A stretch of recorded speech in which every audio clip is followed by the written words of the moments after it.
nous bénissons le Seigneur pour ses bienfaits et pour ses hauts faits. Nous rendons grâce à Dieu. Comme j'ai dit, c'est un culte spécifique parce que tout à l'heure, on sera avec les enfants et on sera encouragé parce que tout au long de l'année, les enfants ont eu à travailler, ils ont eu à se préparer. Et nous savons que chaque fin d'année, nous prenons l'opportunité de permettre aux enfants de présenter un peu ce qu'ils ont appris pendant l'année et tout cela. Et aussi, c'est une occasion aussi pour nous, les parents, de les assister, de suivre ce qu'ils vont faire. Et c'est aussi une occasion de participer avec les enfants. Dans l'église, il y a différentes forces vives dans une église. Amen.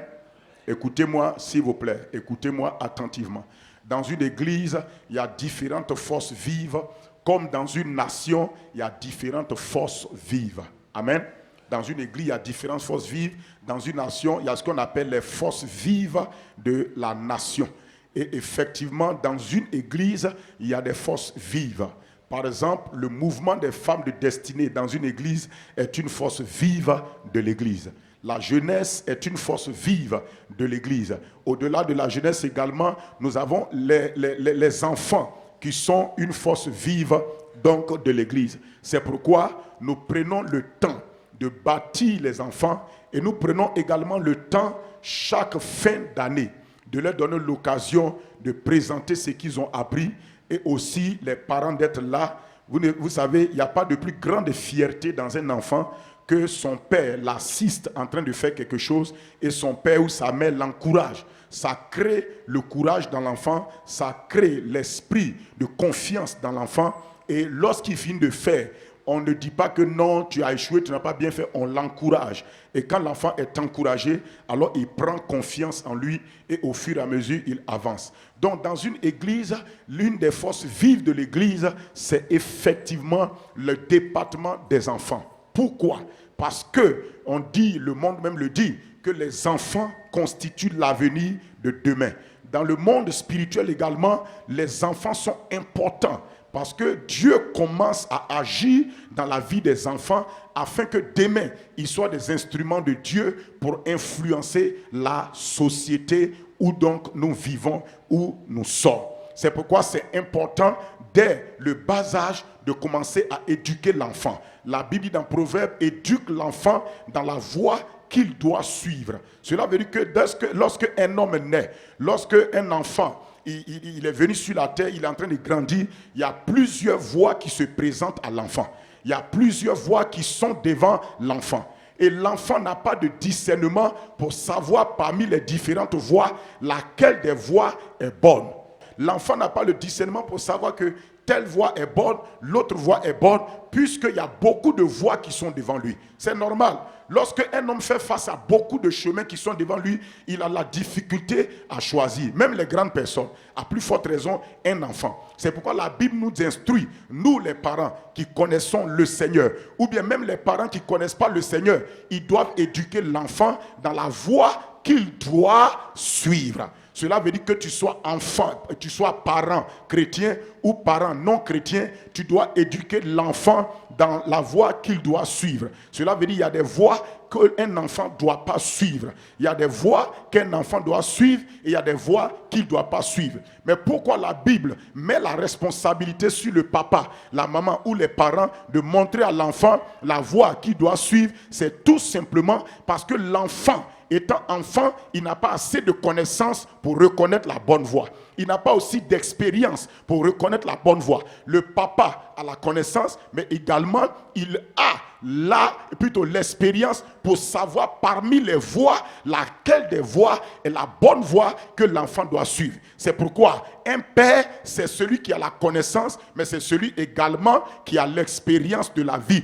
Donc, l'expérience et la connaissance combinée du papa permettent donc au papa de diriger l'enfant dans la voie qu'il doit suivre. C'est pourquoi dans l'église, nous créons un département pour qu'on puisse prendre soin des enfants avec la parole de Dieu, leur montrer la voie qu'ils doivent suivre. Amen.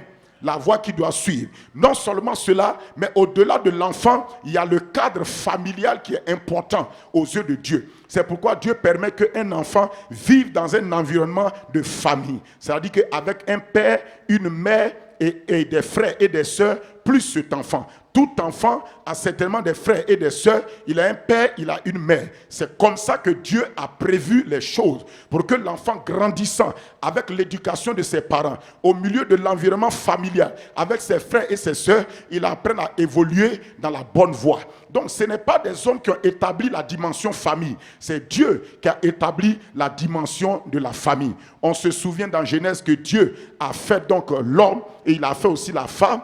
Et il a dit l'homme quittera son père et sa mère et viendra s'attacher à sa femme et les deux deviendront une seule chair. Je vous ai dit ici que quand on dit les deux deviendront une seule chair, on ne parle pas des enfants. Ce n'est pas de ça qu'on parle. Les deux deviendront une seule chair veut dire quoi? Parce que la femme a été prise de l'homme. Cela veut dire que la femme est la partie manquante de l'homme. Et l'homme est le grand pourcentage qui manque à la femme. L'homme est le grand pourcentage qui manque à la femme et la femme est cette partie-là, même si c'est une petite partie, mais cette partie-là qui, je n'ai pas dit que la femme est minimisée, mais je dis que le fait que Dieu a pris une corps pour l'organiser, la femme est cette partie-là, même petite soit-elle, mais qui manque à l'homme. Cela veut dire que l'homme ne sera jamais achevé ni complet sans cette partie qui est la femme. Et la femme aussi ne pourra jamais puiser son grand pourcentage sans l'homme. Cela veut dire que Dieu a pris un petit pourcentage dans l'homme pour organiser la femme. Et Dieu a fait de ce que la femme, son grand pourcentage dont elle aura besoin dans la vie, c'est l'homme. C'est pourquoi une femme qui est encouragée, affectionnée, aimée, aidée par son mari, elle sent comme si on lui a donné 95% d'énergie. C'est ça, c'est comme ça. Elle est comme ça. Mais une femme dont le mari la brime, vous voyez voir que c'est comme si on tire toute son énergie. Parce que les hommes ne se rendent pas compte que le grand pourcentage de l'énergie de leur épouse se trouve en eux. Se trouve en eux. Donc Dieu a organisé les choses comme ça. Et plus tard dans la famille, on voit que les enfants vont naître. Et c'est ça qui va constituer donc la famille. Mais dans le plan de Dieu, quel est le plan parfait de Dieu? Le plan de Dieu pour la famille, c'est que Dieu veut que l'homme, la femme et les enfants servent le Seigneur. Qu'ils glorifient Dieu sur la terre, qu'ils accomplissent la volonté de Dieu sur la terre. C'est pourquoi lisons dans Josué, chapitre 24 plutôt, Josué 24, verset 15. Josué 24, verset 15. Josué 24, 15. C'est une exhortation. Une exhortation sur l'ordre établi par Dieu pour que la famille marche. L'ordre établi par Dieu pour que la famille marche. Amen. C'est Dieu qui a la vision pour la famille et Dieu veut que ça marche. Et pasteur Richard Folly. Josué chapitre 24, le verset 15. Et si vous ne trouvez pas bon de servir l'Éternel, choisissez aujourd'hui qui vous voulez servir, ou les dieux que servaient vos pères au-delà du fleuve, ou les dieux des Amoréens dans le pays desquels vous habitez. Alors, avant de terminer, Josué dit ici au peuple d'Israël, Josué est un leader. Il a pris la place de Moïse, son père spirituel. Si vous voulez, il a succédé à Moïse, son père spirituel. Et comme Josué a succédé à Moïse, son père, nous savons que dans Josué 1, Dieu a donné l'ordre de mission à Josué, de traverser le Jourdain et de faire rentrer Israël dans le pays de la promesse que Dieu a juré au père d'Israël, Abraham, Isaac, Jacob, de donner donc à la nation d'Israël comme héritage. Donc Josué, quand Moïse est mort, Dieu va se révéler à Josué et Dieu va dire, Josué, l'heure de ton leadership manifeste est arrivée. Le temps est arrivé maintenant que tu succèdes à ton père spirituel. La mission qu'il a commencée, le temps est venu pour toi de continuer cette mission et d'achever le travail qu'il n'a pas pu achever. Alors Dieu dit à Josué, prends ce peuple-là, traverse le Jourdain du désert, le Jourdain de la tristesse, le Jourdain du deuil, le Jourdain du découragement, le Jourdain de l'incapacité, le Jourdain des pensées non renouvelées de la peur.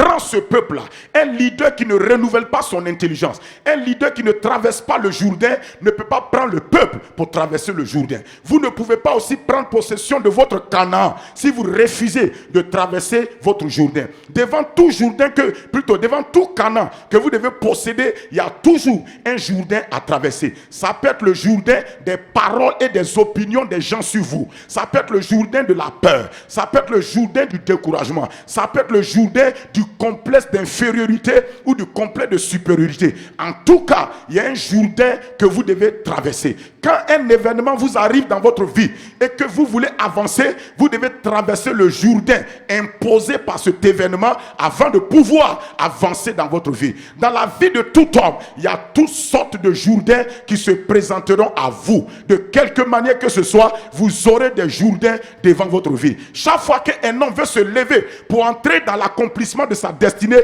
il y a un Jourdain qui doit traverser. Et il y a des Jourdains tels que la peur, la timidité. Ce sont des Jourdains que Satan met devant les gens pour ne pas qu'ils soient capables de prendre possession du pays de la promesse que Dieu a juré donc de leur donner. Alors Dieu dit à Josué, tu es un leader, lève-toi. Et Dieu dit à ce leader-là, prends le peuple d'Israël, rentre dans le pays de la promesse. Et Josué donc va se lever pour conquérir le pays de Canaan avec le peuple d'Israël. Maintenant ici, Josué est pratiquement à la fin de sa vie. Et à la fin de sa vie, il va encourager le peuple à servir l'Éternel. Il va encourager le peuple à s'engager envers Dieu, à engager leur cœur, leur pensée, leur âme, leur corps à servir l'Éternel. Comme le commandement dit, tu aimeras le Seigneur ton Dieu de tout ton cœur, de toute ton âme, de toute ta pensée, de toute ta force, et tu le serviras lui seul. Il n'y a pas amour de Dieu sans service de Dieu. Tu ne peux pas dire que j'aime Dieu et tu ne le sers pas. L'amour demande le service. Là où il y a un amour vrai, il y a toujours un service vrai. Si tu aimes quelqu'un, tu le serviras toujours. Jésus a dit, si vous m'aimez, vous gardez mes commandements.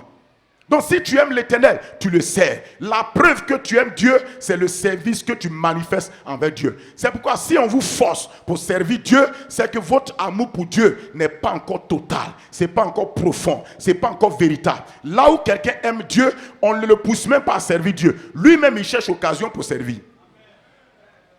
Et je vais vous dire, là où il y a l'amour, il y a toujours une occasion pour servir. Là où il y a de l'amour, il y a toujours une occasion pour servir. Quand tu aimes, tu vas toujours trouver le moyen, l'occasion, ou bien la porte, ou bien l'opportunité pour servir. L'amour te donne des yeux pour voir l'opportunité de service. Je dis, l'amour te donne des yeux pour voir l'opportunité de servir l'Éternel Dieu. C'est pourquoi quand tu aimes Dieu, on n'a pas besoin de te supplier pour servir Dieu. Toi-même, tu veux trouver une occasion pour servir. Le service de Dieu est comme ça. Alors Josué dit maintenant, il sait qu'il va partir. Et Josué connaît le cœur du peuple d'Israël. Il connaît leur attitude. Pourquoi? Parce que Josué a quitté Égypte avec Moïse. Il a traversé le désert avec Moïse. Et Josué connaissait le comportement et l'attitude du peuple d'Israël. Il connaît leur mentalité. Il sait que c'est un peuple très souvent qui sont versatiles. Il sait que c'est un peuple, lorsque le leader n'est pas là, ils ont envie de fabriquer des veaux d'or. Il sait que c'est un peuple, lorsque le leader n'est pas là, ils ont envie de faire autre chose.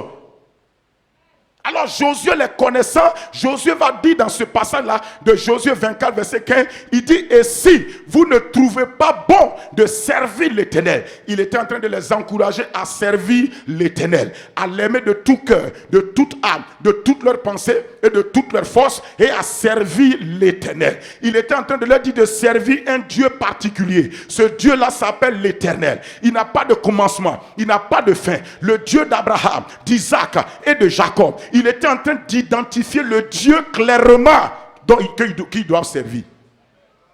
Il dit, et si maintenant vous ne trouvez pas bon, parce que pendant qu'il parlait, il sait qu'il y a des gens dans leur cœur, ils ne trouvent pas bon de servir Dieu. Il y a des gens aujourd'hui, leur vie est bloquée parce qu'ils trouvent que ce n'est pas bon de servir Dieu. Parce que si on sert Dieu là, notre vie est en retard. Les choses ne vont pas vite, ça ralentit. Mais je vais te dire, c'est le fait de ne pas servir l'Éternel qui ralentit la vitesse vers ta destinée. Il n'y a pas quelque chose qui rétrograde la vie d'un homme que lorsqu'il refuse de servir l'Éternel. Il dit, et si vous ne trouvez pas bon de servir l'Éternel, ça veut dire qu'il y a des gens qui trouvent que c'est mauvais de servir l'Éternel. Parce qu'en servant l'Éternel, ils n'auront plus l'occasion de faire adultère. Parce qu'en servant l'Éternel, ils n'auront plus l'occasion de mentir. Parce qu'en servant l'Éternel, ils n'auront plus l'occasion de voler dans leur lieu de travail. Parce qu'en servant l'Éternel, ils n'auront plus l'occasion de frauder. En servant l'Éternel, ils n'auront plus l'occasion de faire les 1000 coups. C'est à cause de ça qu'ils trouvent que ce n'est pas bon de servir l'Éternel. Il trouve que l'Éternel là c'est pas bon. Par ici je le sais, ma copine que je vois dans le 31 là, je le repars. Si je le sais, quand je vais aller au village, les gens seront en train de fêter, je ne pourrai pas fêter comme avant je fêtais là. Si je le sais, je serai obligé de renoncer aux choses que l'Éternel n'aime pas. C'est à cause de ça les gens trouvent que c'est pas bon de servir l'Éternel. Si quelqu'un dit qu'à lui, il ne veut pas servir Dieu, il y a toujours une raison qui le pousse à dire qu'il ne veut pas servir l'Éternel. Ah ben oui. Et la raison là, ce n'est pas au dehors. C'est quelque chose qui est dans ton cœur qui fait que tu trouves que ce n'est pas bon de servir l'Éternel. Josué leur dit, et si vous ne trouvez pas bon de servir l'Éternel, et si vous ne trouvez pas bon de servir l'Éternel, il dit, choisissez aujourd'hui qui vous voulez servir. Servir Dieu, c'est un choix volontaire. On ne force pas quelqu'un à servir Dieu. C'est un choix volontaire. Il dit, choisissez aujourd'hui qui vous voulez servir. Vous voyez que Dieu ne met pas notre choix à demain. Dieu met toujours le choix des hommes au présent de l'indicatif. Le choix d'un homme doit être actualisé chaque jour. Chaque jour, tu dois cliquer sur actualiser concernant ton choix. Si tu cliques sur reporter plus tard, tu es mort. Dieu actualise son choix. Il dit, si vous ne trouvez pas bon de choix, il dit, choisissez aujourd'hui, qui vous voulez servir. Ça veut dire qu'il y a beaucoup de gens à servir. Choisissez qui vous voulez servir. Moi, je vous ai dit, il y a l'Éternel. Il y a un Dieu qui s'appelle l'Éternel. Le Dieu qui a fait le ciel, la terre, la mer et tout ce qui s'y trouve. Celui qui est l'alpha, l'oméga. Le Dieu des armées. Le Dieu qui dit et la chose arrive. Le Dieu qui peut tuer le corps, mais qui peut prendre l'âme et juger l'âme. Le Dieu, lorsque tu auras fini ta vie et que tout le monde t'aura applaudi, ce Dieu-là ne va pas t'applaudir. Il va te demander des comptes. Il dit, c'est ce Dieu-là qu'il dit de servir. Il est l'Éternel. C'est le Dieu qui a vécu avant toi et qui vivra aussi après toi. La Bible l'appelle l'ancien des jours. Quand on dit l'ancien des jours, ça veut dire qu'avant que les jours existent, lui il était avant. C'est pourquoi on l'appelle l'ancien des jours. Le mot ancien des jours, ce n'est pas vieux père. Hein? Ce n'est pas vieux père qu'on dit ici. Là. Ancien des jours veut dire avant que les jours des hommes ne commencent. Lui il était avant les jours. Ça veut dire que Dieu n'est pas dans ton calendrier. Mais si Dieu est dans ton calendrier, dis-moi son âge. Tu connais l'âge de Dieu? Moi, je connais l'âge de Dieu. Il s'appelle l'ancien des jours. Son âge, c'est quoi? Éternité. L'âge de Dieu, c'est quoi? Éternité. L'ancien des jours. Dieu, tu as quel âge? Mon âge, c'est éternité. Tu as quel âge? Mon âge, c'est ancien des jours. Mon âge, je n'ai ni commencement, ni fin. Dieu n'a pas de démarrage. C'est toi qui as démarré un jour.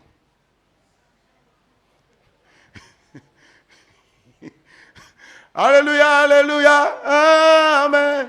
Alléluia, alléluia, amen.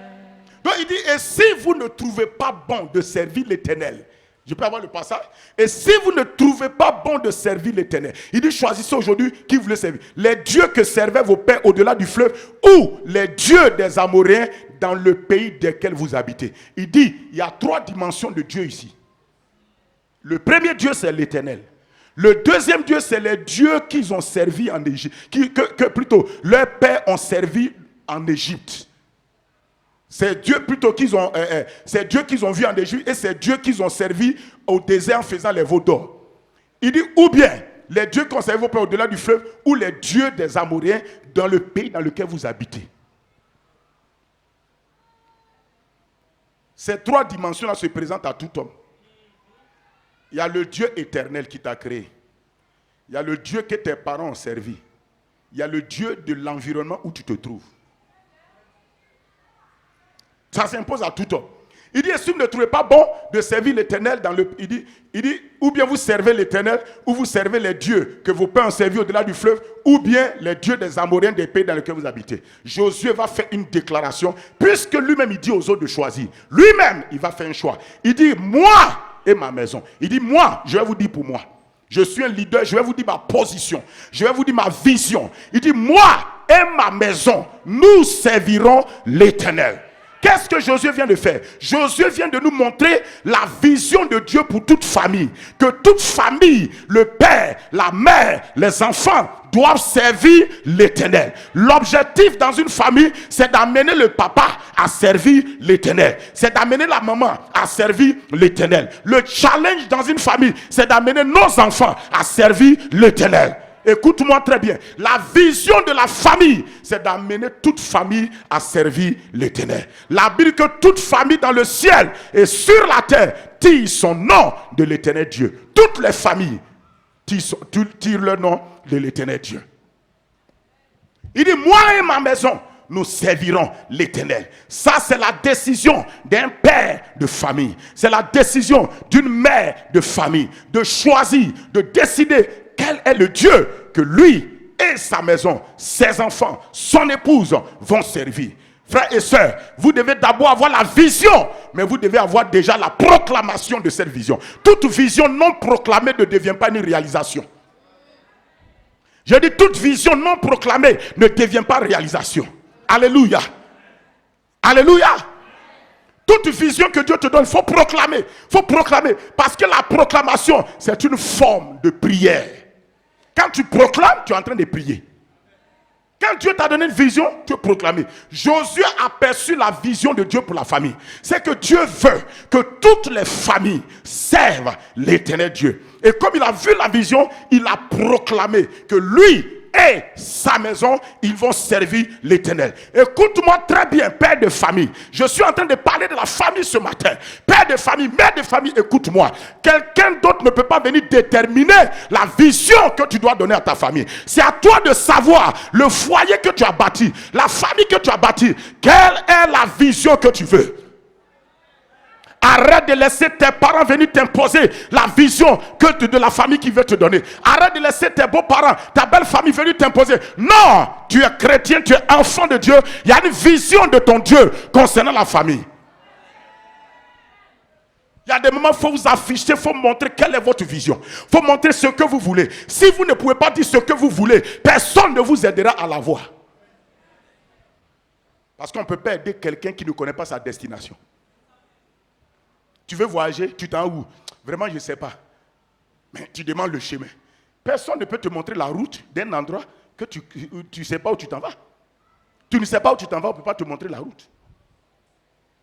Il dit, moi et ma maison, nous servirons l'Éternel. Quel choix! Quel choix! Moi, en tout cas, moi et ma maison, nous servirons l'Éternel. Il faut dire pour toi, mon frère. Dis pour toi. C'est une déclaration puissante. Hein. Il dit, moi et ma maison, nous servirons l'Éternel. Ça veut dire que la vision de Dieu, écoutez-moi, un foyer réussi, un foyer chrétien réussi, lorsque le papa, la maman, les enfants arrivent à servir l'Éternel. Ou bien, parents, ce n'est pas ce que vous désirez tant, ce n'est pas ce que vous voulez tant pour vos enfants. Écoutez-moi, quand tu as eu le bébé, je parle aux familles chrétiennes ou même ce que je dis, c'est de manière générale, c'est la volonté de Dieu pour toutes les familles. Quand tu as eu l'enfant, tu es content, tu es joyeux. Au fur et à mesure que l'enfant grandit, tu es joyeux, tu es chrétien. Et plutôt, tu es content. Mais parents chrétiens, écoutez-moi. Lorsque ton enfant commence à avoir 8 ans, 9 ans, ou bien même 5 ans, 6 ans, 7 ans, au fur et à mesure qu'il commence à devenir grand, il y a un souci. Pas un souci, je veux dire, il y a un désir qui vient dans ton cœur. Tu veux le voir suivre Christ. Tout parent vrai à ça en lui.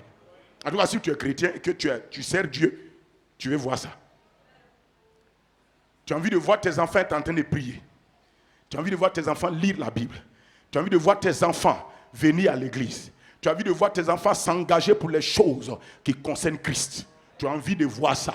Tu as envie de voir ça. Tu as envie de voir ça. Et ce n'est pas un mauvais désir. Ce n'est pas une mauvaise faim, une mauvaise soif. C'est normal. Si ce qui est mauvais, c'est que c'est pas normal. Ce qui est mauvais, c'est que tu n'as pas ça en toi. Le fait que tu n'as pas ce désir-là, c'est ça qui est mauvais. Sinon, il dit, moi et ma maison, nous servirons l'Éternel. Et ce que Josué dit, c'est la vraie vision de Dieu pour toute famille. On aura réussi si dans notre génération, on amène nous, notre famille, nos enfants à servir l'Éternel. Tu auras réussi si tu veux. Il faut me dire amen, mon ami. Tu auras réussi si tu amènes ta femme, tes enfants à servir Dieu. Aujourd'hui, quand tu es chrétien, ta femme n'est pas convertie, tes enfants ne sont pas convertis, il y a quelque chose. Quand une femme est convertie, son mari n'est pas converti, il y a quelque chose. Il y a toujours quelque chose qui est en toi. Quand tes enfants ne viennent pas, même si le père et la mère sont convertis, mais les enfants ne suivent pas, il y a un malaise. Parce que la vision n'est pas encore achevée si toi et ta maison, vous ne servez pas encore l'Éternel. Amen. Amen. Amen. C'est ce qui fait qu'un chrétien, quand quelqu'un dans ta famille décède et tu sais qu'il a servi l'Éternel et il part, même malgré la douleur, tu rends grâce à Dieu. Parce que tu sais que la personne a rejoint la patrie céleste et que vous allez vous retrouver. C'est ça mon frère et ma soeur. C'est ça qui encourage. Il dit, moi et ma maison, nous servirons l'Éternel. Nous servirons l'Éternel. Alors si Dieu a cette vision, c'est que Dieu a certainement mis en place le système pour nous faire comprendre ce que c'est qu'il veut dire. Quand il dit, moi et ma maison, nous servirons l'Éternel, ça veut dire quoi? Josué a déclaré, mais l'apôtre Paul va nous expliquer, moi et ma maison, nous servirons l'Éternel, ça veut dire quoi là? Il va dire. Allons-y, lis. Bazandologozo bagada. Kebrasundeli kapa. Colossiens.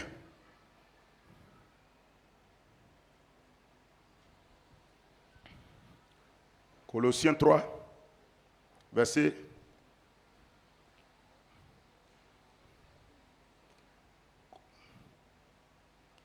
Colossiens 3, on peut lire verset 17 pour descendre. Colossiens 3, verset 17. J'ai dit quoi? La problématique, c'est quoi? J'ai dit, alors, si Dieu dit par Josué que ma vision, c'est que toi et ta maison, vous serviez l'Éternel, alors, comment est-ce que je peux servir l'Éternel, moi et ma maison? Qu'est-ce que ça veut dire, servir l'Éternel, moi et ma maison? Josué a fait une grande déclaration, il a montré la vision, il a montré ce que Dieu veut, il a proclamé ça. Mais maintenant, ça veut dire quoi? S'il était dit tout cela, toi et ta maison, vous servirez l'Éternel, ça veut dire que quoi? Ça veut dire quoi? Hey! Il dit, moi et ma maison, en gamin, nous servirons l'Éternel. Ça veut dire quoi? Quand tu dis, toi et ta maison, tu as servi Dieu, ça veut dire quoi? Dieu ne parle jamais sans s'expliquer. N'oublie pas ça. Dieu ne parle jamais sans expliquer ce qu'il dit. C'est pourquoi Dieu est le propre interprète de sa propre parole. Dieu ne confie pas l'interprétation de sa parole à des êtres humains. Il confie ça à lui-même, son esprit. C'est le Saint-Esprit de Dieu qui interprète la parole. Si Dieu dit quelque chose, même si tu n'as pas compris, il ne faut pas dire c'est faux. Si Dieu dit quelque chose, même si tu n'as pas compris, il ne faut pas dire que c'est faux. Hein? Si Dieu dit quelque chose, tu n'as pas compris, il ne faut pas dire que ce n'est pas vrai. Dieu a menti. Non, il faut dire, Seigneur, tu as dit, moi je n'ai pas compris. Mais je sais que ce que tu as dit est vrai. Il faut m'expliquer. Dieu va t'expliquer, tu vas comprendre. Arrête de dire que ce que Dieu a dit là, ce n'est pas vrai, que c'est faux. Il faut dire, je n'ai pas compris. Ne prends pas ton incompréhension de la parole pour dire que Dieu ment.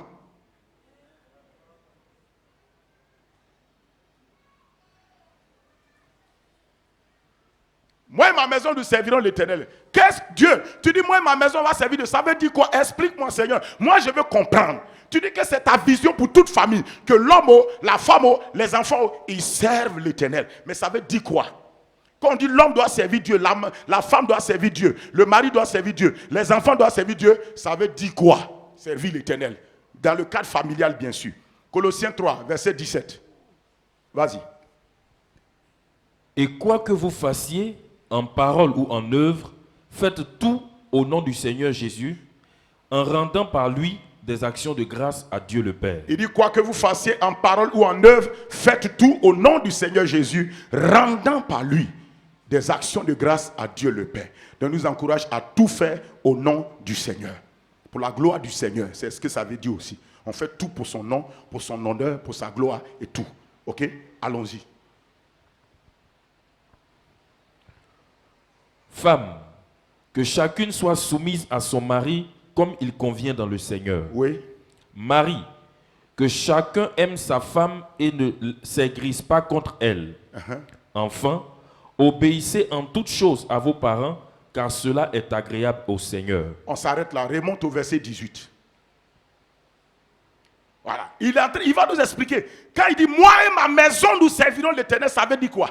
Femme, comment, mettez-moi le verset. Femme, comment tu dois servir l'Éternel dans ta famille? Comment l'homme doit servir l'Éternel dans sa famille? On dit servir l'Éternel là. Je reste dans le cadre familial. On sert l'Éternel dans l'église, tout, mais je reste dans le cadre familial. Servir l'Éternel dans ta famille là. Quand il dit, moi et ma maison, nous servirons l'Éternel, on est dans le cadre maison. Toi et ta maison d'abord. On ne parle pas de l'église. Les gens servent Dieu dans l'église, mais ils ne servent pas Dieu dans leur famille. C'est zéro ça. Ils servent Dieu dans l'église, mais ils ne servent pas Dieu dans leur famille. Femme, servir Dieu dans l'église et servir Dieu dans ta famille, là, c'est différent. Comment une femme, toi qui me regardes ce matin, comment tu sers Dieu dans ta famille? L'apôtre Paul dit, c'est que Josué vous a dit, moi et ma maison, nous servirons Dieu là. Dans la famille là, la femme, voici comment elle sert Dieu dans sa famille. C'est qu'elle est soumise à son mari comme cela convient dans le Seigneur. Voici la manière dont une femme sert Dieu dans sa famille. Il ne faut pas me dire tu prêches à l'église, tu prophétises à l'église. Laisse ça. On dit toi et ta maison. Dans ta maison, voilà comment tu dois servir Dieu.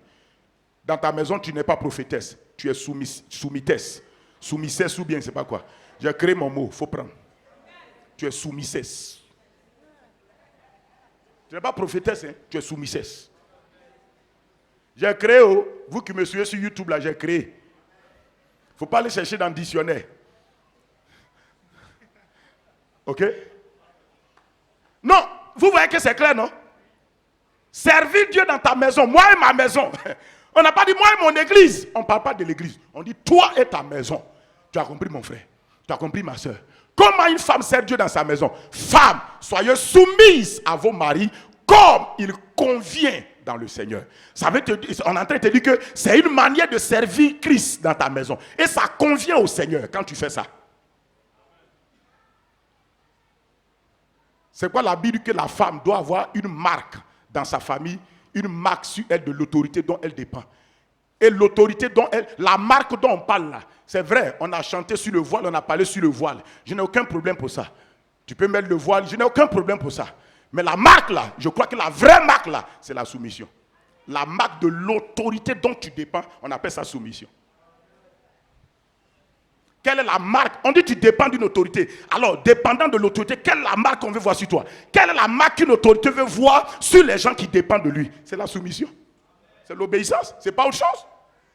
Le gros foulardisme que tu attaches là, ça ne veut pas dire que tu sers l'Éternel. C'est quoi? C'est la soumission. La Bible que les anges veulent voir sur la femme. La soumission. Une femme que Dieu utilise, qui prophétise, la marque que les anges veulent voir sur elle, c'est la soumission de l'autorité à l'autorité dont elle dépend.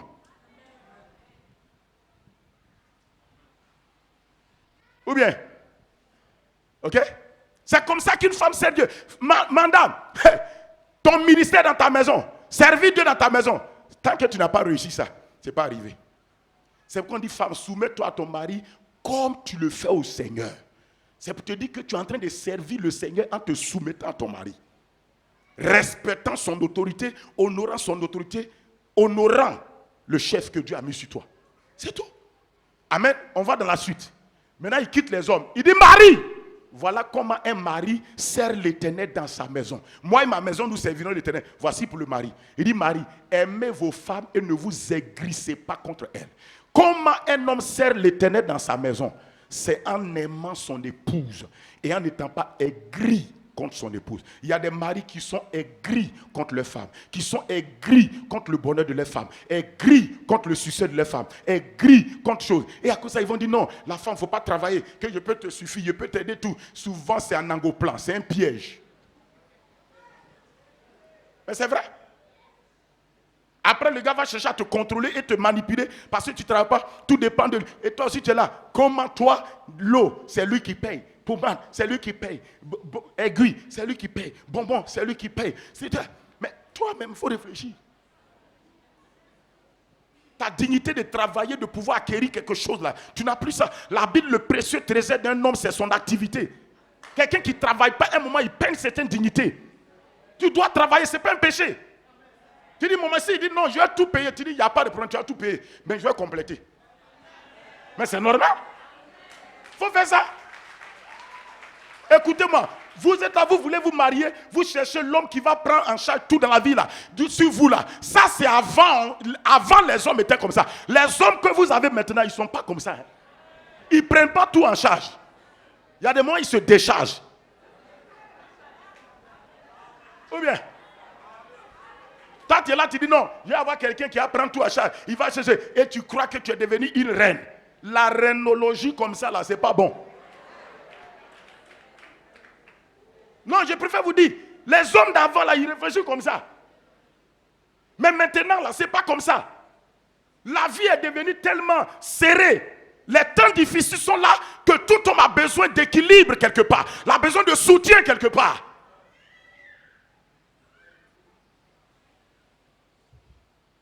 Ils sont des paresses là qui ne disent pas son nom. Vous pensez que toi, tu vas t'asseoir, on te donne une chose là, tu vas te maquiller, tu vas te brosser les dents, tu vas te monétiser, tout ça. Tu penses, non. Écoute-moi, non, je ne te parle de tout cœur, ça ne marche pas comme ça. Ça ne marche pas comme ça. Si Dieu a dit, faisons une aide semblable à l'homme que Adam devait faire, Adam devait cultiver, garder le jardin. Et puis Dieu dit, faisons une aide semblable. Le mot aide là signifie que Ève vient pour faire un travail aussi. Le mot aide là signifie qu'il y a un travail qui l'attend. Ça ne marche pas, mes filles, ça ne marche pas. Ça ne marche pas. Maintenant, ce qu'il te dit, si tu gagnes aussi ton argent, ce n'est pas pour faire malin sur ton mari. Quand il dit 1, tu dis 10. Non, ce n'est pas pour ça que Dieu te dit de travailler. Dieu te dit de travailler pour l'aider, pas pour te rébeller.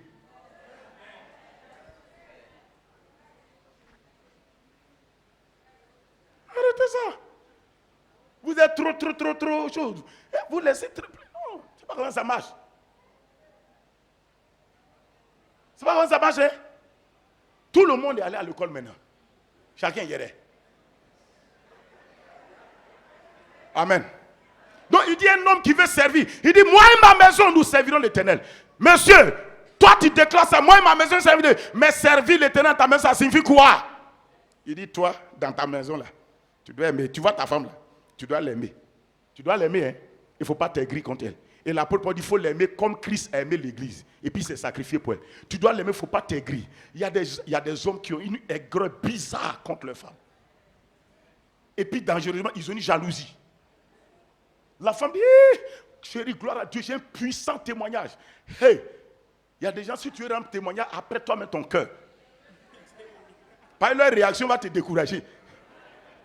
Il y a un puissant témoignage. Tu arrives, tu sautes, tu es content. On dit quoi? Ah! Non, ils m'ont donné une nouvelle voiture au travail.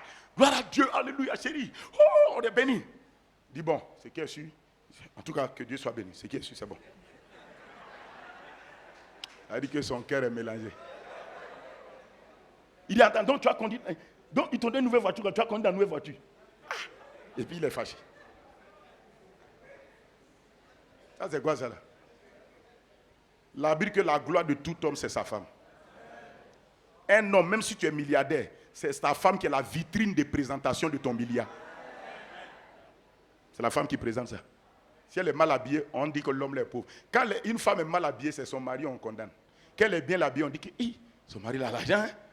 Hein? Ou bien, est-ce qu'on parle des choses? Voilà. Parce que Dieu a dit que la gloire de l'homme, c'est la femme. Je te dis, Jésus est glorieux, mais c'est l'église qui porte sa gloire sur la terre. C'est son épouse là, nous là, c'est nous qui montrons sa gloire. Il est au ciel, mais c'est nous, on présente la gloire là, sur la vitrine du monde.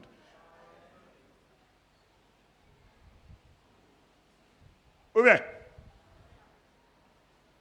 La suite. Donc, frère Toba, on dit voilà comment tu l'as servi. On dit enfants, obéissez en toutes choses à vos parents, car cela est agréable dans le Seigneur.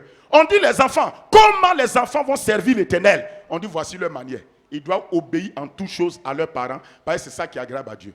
Tant que vous n'avez pas, écoutez-moi, un homme, tant que tu n'as pas réussi à aimer ta femme comme Christ a aimé l'église, continue à travailler. Continue à travailler à ça. Une femme, tant que tu n'es pas soumise à ton mari, comme la Bible dit, c'est que tu n'es pas en train de servir le Seigneur. Il ne faut pas te tromper. Hein. Tu es en train de te tromper mal. Les acclamations au dehors ne prouvent rien. Les gens qui vous apprécient dehors, là, ils ne vous connaissent pas dans votre maison. Vous ne vivez pas à eux. Voici les vrais gens qui te connaissent. On dit, dans une famille, moi et ma maison, nous servirons Dieu. C'est d'amener nos enfants à obéir au Seigneur, plutôt à obéir à leurs parents en toutes choses. Quand on dit en toutes choses, c'est dans les choses du Seigneur, pas dans fétiche. C'est pas ce que ça veut dire. On dit qu'à cela est agréable au Seigneur. Ça veut dire que obéir à vos parents, là, c'est dans le sens de l'agréabilité aux parents. C'est pas dans le sens de ce qui est, comme on appelle ça, ça va. Est-ce qu'aller adorer fétiche, c'est agréable au Seigneur? Donc, il ne faut pas dire à ton enfant de faire. Mentir que tu n'es pas là, pourtant tu es là, c'est agréable au Seigneur. Donc, il ne faut pas dire à ton enfant de faire. Ok? Voler les viandes dans la sauce, est-ce que c'est agréable au Seigneur? Il ne faut pas dire à ton enfant de faire.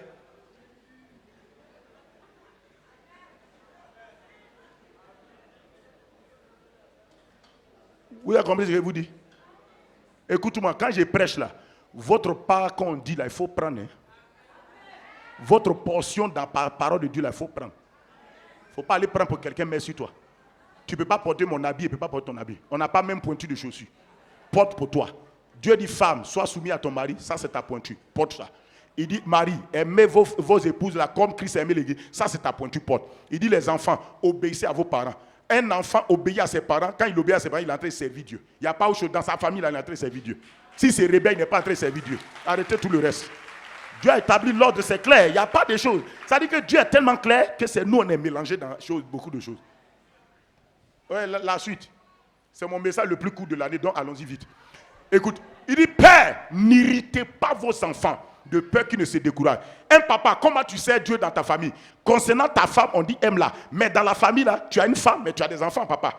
Maman, tu as un mari, tu as des enfants. On dit père, ça dit papa et maman, n'irritez pas vos enfants de peur qu'ils ne se découragent. Il y a beaucoup de parents qui irritent constamment les enfants. Ils les insultent, ils leur parlent mal, ils ne les encouragent pas, ils ne les motivent pas. Les enfants se découragent. Quand tu décourages ton enfant dans la maison, au dehors, il ne sera jamais courageux. Le potentiel d'énergie et de courage qu'un enfant doit avoir dans sa vie, d'assurance, ça doit venir de son père et de sa mère. La parole d'un papa et d'une maman sont puissantes dans la vie d'un enfant. Même si l'enfant trébuche, tu dis, mais lève-toi, vas-y, tu peux y arriver.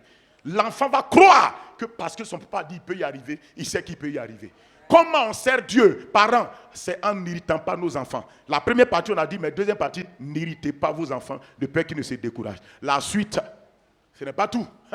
Comment on sert Dieu dans notre famille? Dans une famille, il peut y avoir 4e groupe de personnes, des serviteurs. Il dit, serviteurs, vous qui êtes des serviteurs dans les maisons de vos patrons. Il dit, serviteurs, obéissez en toutes choses à vos maîtres selon la chair. Vous avez un maître selon l'esprit, c'est Jésus. Mais vous avez des maîtres selon la chair qui sont les patrons, vous travaillez. Il dit, non pas seulement sous leurs yeux, comme pour plaire aux hommes, mais avec simplicité de cœur, dans la crainte du Seigneur.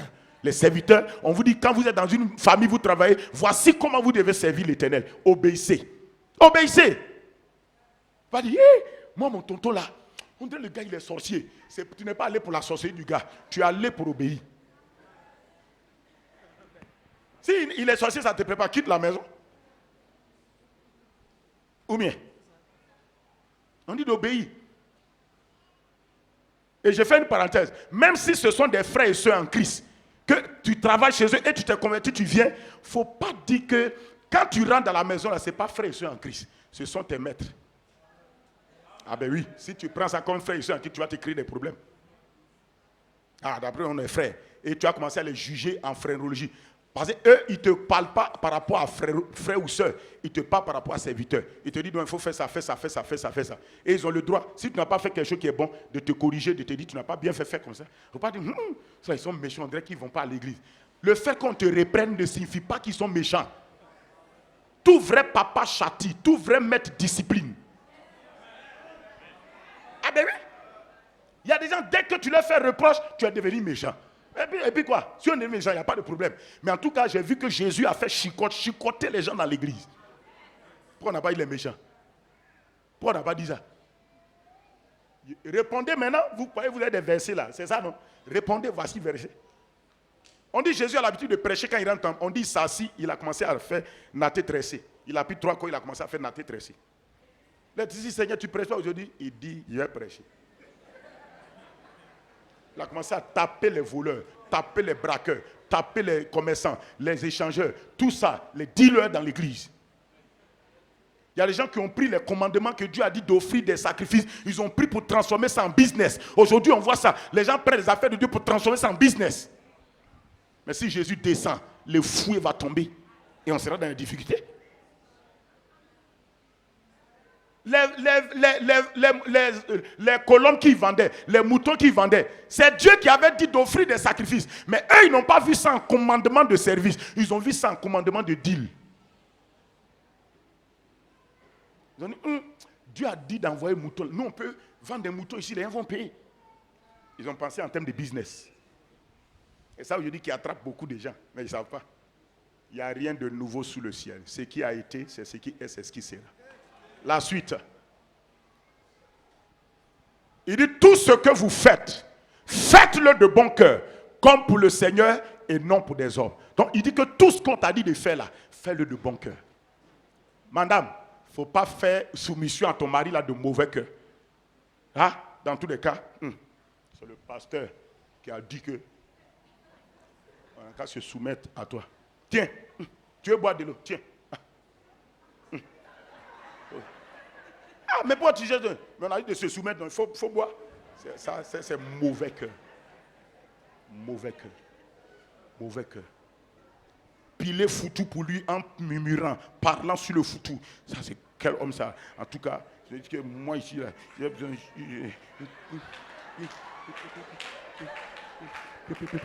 Hein? Les gens qui sont là, on paie plusieurs foutus pour eux. Tu es en train de maudire le foutu. Tu es en train de maudire le foutu. Au moins, même si tu es en colère, pas la langue. Brandes skuta bragadamaso, motototo, baradagabazika tamahar, meteria bakada. Au moins, tu es en train de mettre des mystères dans le foutu. Quand il va manger, son cœur sera tourné en mystère. Alléluia. Que Dieu soit béni. J'ai fini de prêcher.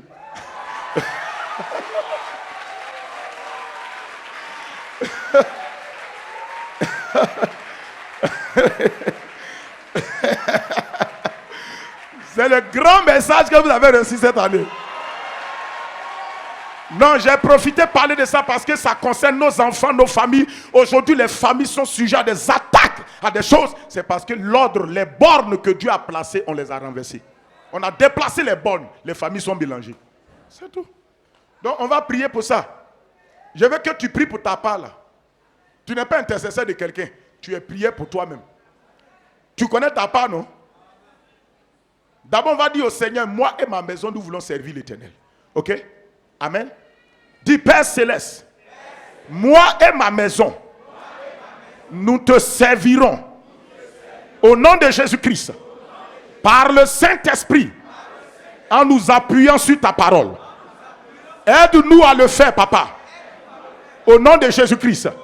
Remercie le Seigneur pour ça. Rendo zokotorobo senteria bakatarabaza. Barota ke labazanda roto komoshina kaba. Le barazuta kebro sotoria makato labazi. Badilo kosonto rontos kotebrikata.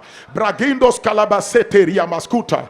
Baloto korobozinta leko torobozi. Radobozi kalamasanta leko toloboso. Faut prier mon frère, ma soeur. Il faut demander à Dieu que toi tu veux le servir, toi et ta maison. Qu'il te fasse grâce, qu'il te multiplie sa grâce pour que tu arrives au nom de Jésus-Christ. Faut prier mon frère, ma soeur. Et je voudrais que chacun maintenant commence à prier pour lui-même. Si tu es un homme, prie pour que ce que Dieu attend de toi pour le servir dans ta maison, que tu puisses le faire. Si tu es une femme, prie maintenant pour que Dieu t'aide à faire ce que toi tu dois faire pour le servir. Si tu es un enfant, prie et demande à Dieu. Moi je veux obéir à mes parents. C'est la manière que tu as dit de te servir. Et si tu es un parent, dis Seigneur, je ne veux pas aigrir mes enfants. Je ne veux pas les décourager. Je veux les encourager par des paroles. Élève ta voix et parle maintenant. Parle maintenant, parle maintenant, parle maintenant.